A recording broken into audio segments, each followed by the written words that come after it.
ষষ্ঠ দফা নির্বাচনে মেদিনীপুর ও ঝাড়গ্রাম লোকসভা কেন্দ্রের ভোট গ্রহণ কেন্দ্রের পথে ভোটকর্মীরা যাওয়ার জন্য ডিস্ট্রিবিউশন সেন্টারে ভিড় ভোটকর্মীদের। রাত পোহালেই ষষ্ঠ দফার নির্বাচন। শনিবার মেদিনীপুর লোকসভার কেন্দ্রের ভোট গ্রহণ। পশ্চিম মেদিনীপুরের মেদিনীপুর ও ঘাটাল লোকসভা কেন্দ্র ছাড়াও ঝাড়গ্রাম লোকসভা কেন্দ্রের মধ্যে থাকা শালবনী ও গড়বেতায় বিধানসভার এলাকায় ভোট গ্রহণ হবে। তাই শুক্রবার সকাল থেকেই ভোটকর্মীরা ভোট গ্রহণ কেন্দ্রের উদ্দেশ্যে ইভিএম নিয়ে যাওয়ার জন্য মেদিনীপুর কলেজের ইভিএম ডিস্ট্রিবিউশন সেন্টারে ভিড় জমাচ্ছেন। ভোটকর্মীদের ইভিএম, ভিভিপ্যাট এবং বিভিন্ন প্রয়োজনীয় সরঞ্জাম বিতরণ আর ভোটের পরে সেসব জমা করার জন্য জেলায় 3টি জায়গায় ডিস্ট্রিবিউশন সেন্টার এবং রিসিভিং সেন্টার করা হয়েছে। শুক্রবার সকাল 9টা থেকে ভোট গ্রহণের যাবতীয় সরঞ্জাম বিলি শুরু হয়েছে। পশ্চিম মেদিনীপুর জেলায় মোট 20,898 ভোটকর্মী রয়েছে।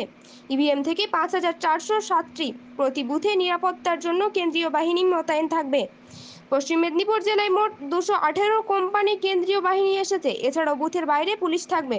মেদিনীপুর লোকসভা কেন্দ্রের 1945টি ভোট গ্রহণ কেন্দ্র রয়েছে। মেদিনীপুর লোকসভা কেন্দ্রে 313টি বুথ উত্তেজনাপূর্ণ ঘোষণা করা হয়েছে। মেদিনীপুর লোকসভা কেন্দ্রে মোট ভোটার 18,11,243 জন। 491393394124 270